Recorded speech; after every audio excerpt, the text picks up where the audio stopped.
छत्तीसगढ़ के बालोद जिले के डोंडी लोहारा इलाके में एक भव्य कौशल्या धाम मंदिर का निर्माण हो रहा है। मंदिर के निर्माण पर भला ऐतराज किसी हो सकता है। माता कौशल्या से तो हम सभी की आस्था जुड़ी है और मान्यता है कि छत्तीसगढ़ तो भगवान राम का ननिहाल है, यानी माता कौशल्या का मायके ही है। इस लोक मान्यता से तो छत्तीसगढ़ की भावनाएं जुड़ी हैं। लेकिन ये हम नहीं कहते, ये छत्तीसगढ़ सरकार का वन विभाग कहता है कि ये मंदिर वन विभाग की जमीन पर अतिक्रमण है और मंदिर का निर्माण बिना किसी अनुमति के हो रहा है, इसलिए ये अवैध है।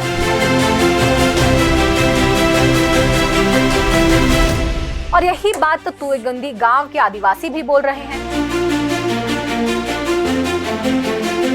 वे तो ये भी कह रहे हैं कि निर्माण तो उनके देवस्थल पर कब्जा करके किया जा रहा है।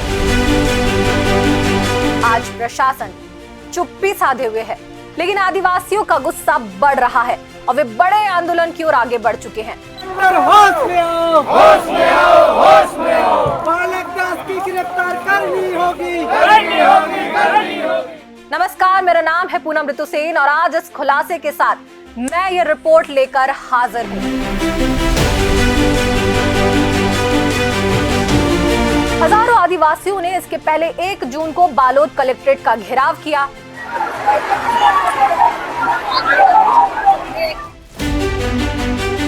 प्रदर्शनकारियों ने बैरिकेडिंग तोड़ दी और कलेक्ट्रेट परिसर तक पहुंच गए। उनका कहना है कि महीनों से शिकायत करने के बावजूद कलेक्टर और प्रशासन ने कोई कार्रवाई नहीं की। आदिवासी संगठनों का आरोप है कि आरक्षित वन क्षेत्र में अतिक्रमण हो रहा है और उनके पारंपरिक देवस्थलों तक पहुंच रोकी जा रही है। आदिवासी समाज ने 20 जून को संरक्षण यात्रा निकालने का ऐलान किया है, जिसके चलते पूरे क्षेत्र में तनाव बना हुआ है। विवाद बढ़ने के बाद प्रशासन ने 12 जून से कलेक्ट्रेट परिसर और आसपास के 500 मीटर क्षेत्र में भीड़ और किसी भी तरह की गतिविधि पर प्रतिबंध लगा दिया है। लेकिन यह विवाद, जैसा कि मैंने पहले भी बताया है, कि आज का नहीं बल्कि पुराना है। द लेंस लगातार इस मुद्दे पर आपको रिपोर्ट दिखा रहा है। आप उन वीडियोस को डिस्क्रिप्शन बॉक्स में दिए लिंक के माध्यम से भी देख सकते हैं। दरअसल बाबा बालक दास के गुरु महंत राम जानकी दास त्यागी महाराज इसी जगह पर 1975 से रह रहे थे और उनका स्थानीय आदिवासी समुदाय से अच्छा मेलजोल था। असली विवाद अब बाबा बालक दास की मौजूदगी और उनकी देखरेख में हो रहे भव्य निर्माण को लेकर खड़ा हुआ है। बाबा बाल योगेश्वर उर्फ राम बालक दास महाराज अभी भी इसी स्थल पर रहते हैं। उनकी देखरेख में कौशल्या धाम का निर्माण कार्य चल रहा है।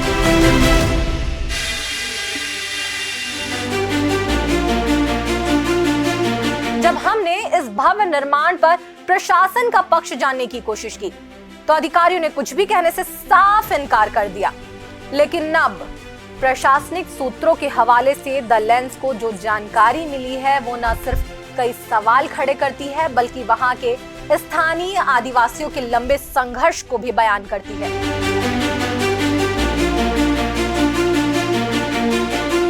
समझिए कि आदिवासी समाज कब से इसका विरोध कर रहा है और वन विभाग ने भी कितने बरस पहले ही इस निर्माण को अवैध ठहराया था।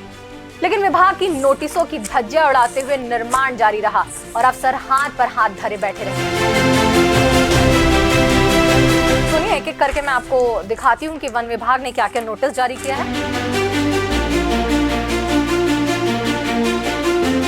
जब आदिवासियों के देवस्थल को छीनने की कोशिश शुरू हुई, तो आदिवासी ग्रामीणों ने आवाज उठानी शुरू की। 2019 में उन्होंने कलेक्टर को पत्र लिखा। तब सितंबर 2020 को वन विभाग का पहला नोटिस दिया गया। मेरे हाथ में जो पन्ना देख रहे हैं ना, ये उसी नोटिस की कॉपी है।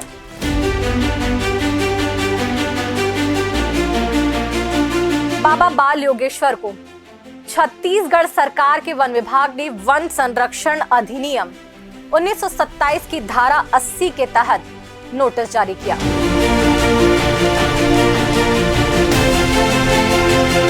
ये नोटिस अवैध रूप से सरकारी वन भूमि पर कब्जा करने के लिए दिया गया था। विभाग का साफ साफ कहना है कि बाबा बाल योगेश्वर ने 4.065 हेक्टेयर इस वन भूमि पर बिना किसी अनुमति के अवैध कब्जा कर लिया है। ये वन विभाग का कहना है। इसमें देख सकते हैं आप 30 दिनों में जवाब मांगा गया है और उनको कहा गया है कि आपके विरुद्ध कार्रवाई क्यों न किया जाए।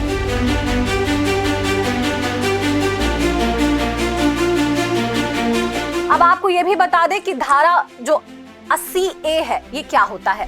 दरअसल ये भारतीय वन अधिनियम 1927 के अंतर्गत वन संरक्षक द्वारा जारी किया जाने वाला कारण बताओ नोटिस है। ये नोटिस मुख्य रूप से वन भूमि पर अवैध अतिक्रमण करने वाले व्यक्तियों को दिया जाता है, जिसमें उनसे पूछा जाता है कि वे वन भूमि पर बिना अधिकार के कब्जा क्यों कर रहे हैं और क्यों ना उन्हें वहां से बेदखल किया जाए।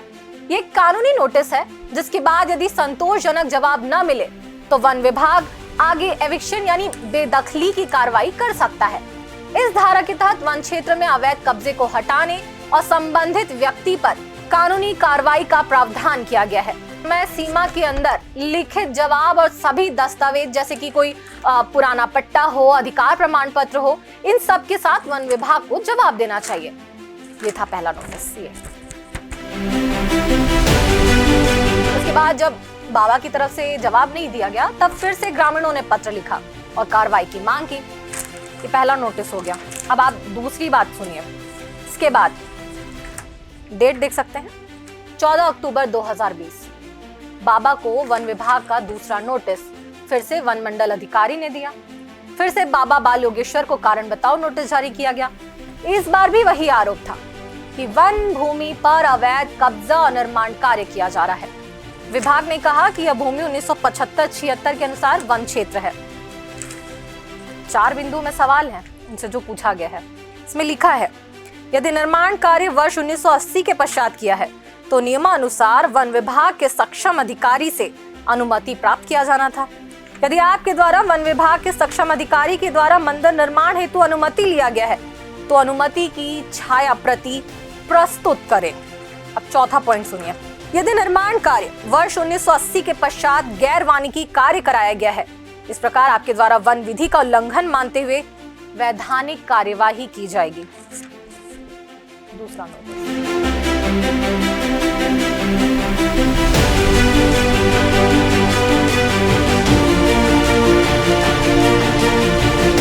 सभी बातें वन विभाग ने कहा है, लेकिन बाबा की ओर से ऐसा कुछ भी उपलब्ध नहीं करवाया गया। रुकिए, अभी और भी है और दिखाते हैं आपको। ये देखिए तीसरा नोटिस, डेट है 7/11/2020, 7 नवंबर 2020 वन विभाग का तीसरा नोटिस। वन संरक्षक बालोद ने एक बार फिर वही धारा 80 के तहत नोटिस जारी किया। इस नोटिस में भी 4.065 हेक्टेयर वन भूमि पर अवैध तरीके से कब्जा करने का आरोप लगाया। बाबा बाल योगेश्वर को फिर से 30 दिनों के भीतर लिखित जवाब देने के निर्देश दिए गए। लेकिन इस नोटिस में तो वन विभाग ने 2 टूक कहा कि अनधिकृत भूमि पर खड़ी की गई समस्त संपत्ति क्यों न अधिग्रहित कर ली जाए। तीसरा पॉइंट भी आप सुनिए। अनधिकृत भूमि पर खड़ी फसल, भवन या अन्य निर्माण का कार्य हटाने और भूमि को अपनी मूल दशा में लाने के आवश्यक समस्त कार्यों का खर्च क्यों ना आपसे वसूल की जाए। ये शब्दशः वन विभाग के नोटिस में लिखा गया है। ओके, और है मेरे पास। अब आप इस चौथे पत्र को देखिए। ये एक ही है, इसका पहला पार्ट है और दूसरा पार्ट है। वन विभाग ने 24 नवंबर 2020 को कलेक्टर को लिखा है ये पत्र, जिसमें साफ साफ लिखा था कि इसी इलाके में वन विभाग की अनुमति के बिना ही वन विभाग की जमीन में सरकारी भवनों का निर्माण किया गया है, जिसमें सीता रसोई है, सामुदायिक भवन बड़े जुंगेरा है, कला मंच, आंगनबाड़ी, पुराना कला मंच, सीता रसोई सामने गेट के पास, सीसी रोड, निर्मला घाट, इन सभी का जिक्र है। इनमें से कुछ वही इलाके हैं जहां जामड़ी पाट पाटेश्वर धाम में निर्माण कार्य हुआ है। इसमें संरक्षित वन कक्ष क्रमांक 304 के अंतर्गत पंचायत एवं ग्रामीण विकास विभाग द्वारा कराया गया है।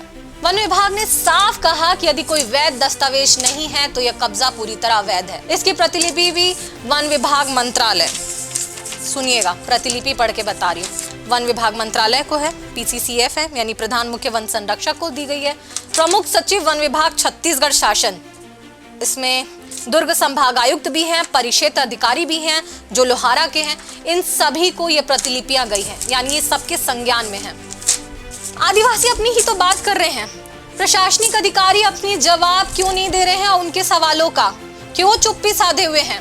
इससे सवाल उठते हैं कि कार्रवाई अब तक क्यों नहीं की गई, अधिकारी जवाब क्यों नहीं दे रहे हैं। जो पूर्व DFO का ट्रांसफर था, क्या इसी वजह से कराया गया क्योंकि उन्होंने कार्रवाई करने की बात कही। आदिवासी अपनी ही तो बात कर रहे हैं ना, क्यों जवाब नहीं दे रहे हैं, जवाबदेही नहीं बनती उनकी। बालोद तुए गोंदी के स्थानीय आदिवासी वन भूमि पर जिस करोड़ों रुपयों के जिस मंदिर का मुखर विरोध कर रहे हैं, वो सरकारी दस्तावेजों में ही जंगल की जमीन पर अवैध कब्जा है और मंदिर के नाम पर अवैध निर्माण हो रहा है। इसके बारे में विभाग द्वारा बार बार पूछे जाने के बावजूद मंदिर के कर्ता धर्ताओं की ओर से विभाग को कोई जवाब नहीं दिया जा रहा है। हमने वन विभाग के अधिकारियों से लेकर कलेक्टर तक से ये जानने की कोशिश की कि आखिर वन विभाग द्वारा की गई पिछले नोटिसों का वजूद क्या आज नहीं है, और यदि है तो आज क्या कार्रवाई की जा रही है। हमने ये भी जानने की कोशिश की कि क्या बाबा बालक दास की ओर से या मंदिर के अन्य कर्ता धर्ताओं की ओर से कोई जवाब मिला नहीं। लेकिन अधिकारी या तो फोन नहीं उठा रहे हैं या द लेंस का नाम सुनते ही फोन काट दे रहे हैं, क्योंकि उन्हें पता है कि द लेंस जंगल के जमीन पर अतिक्रमण के मामले को लगातार उठा रहा है। अधिकारियों की ये चुप्पी बता रही है कि दहशत बहुत गहरी है। हमने बाबा बालक दास से जब इस बारे में पूछा था तो उन्होंने यह साफ कहा था कि मेरे पास इसका कोई पट्टा नहीं है। अब बस सवाल सिर्फ इतना रह गया है कि बालोद में राज कानून का है या जंगल राज है। कमेंट सेक्शन में आप अपनी प्रतिक्रियाएं जरूर लिखें ताकि हम सच साफ साफ यूं ही कहते रहें, दिखाते रहें। अगर आपने अब तक द लेंस को सब्सक्राइब नहीं किया है तो सब्सक्राइब कर हमारी पत्रकारिता की ताकत जरूर बनिए। मिलते हैं नए वीडियो में नए रिपोर्ट के साथ। धन्यवाद।